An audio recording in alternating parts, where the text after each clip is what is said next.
நாம தான் 7வது முறையும் ஆட்சி அமைக்க போகிறோம்.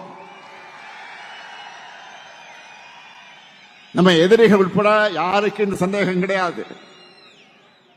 ஆனா நாம தான் எப்படி வெற்றி பெற போறோம் என மெத்தனமா இருந்துடக்கூடாது. பரம்பரையா திமுகவுக்கு வாக்களிக்கக்கூடிய குடும்பமாக இருந்தாலும் சரி, இதுவரை நமக்கு வாக்களிக்காத குடும்பமாக இருந்தாலும் சரி, பரப்புரையின் கடைசி நிமிடம் வரை மக்களை சந்திச்சு வாக்கு கேட்டுக்கொண்டே இருக்கணும். இதுதான் உங்களுக்கான டாஸ்க். செய்வீங்களா? மூணாவது விஷயம் நான் சொல்வது, இதுக்காக திராவிட முன்னேற்ற கழக ஆட்சிதான் தமிழ்நாட்டில் தொடரணும்.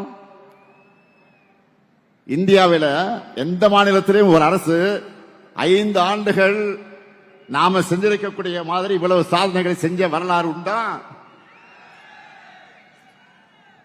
ஒன்றிய அரசினுடைய ரேங்க் ஆனாலும் சரி, நேஷனல் மேகசின்கள் வெளியிடக்கூடிய ரேங்கிங் ஆனாலும் சரி,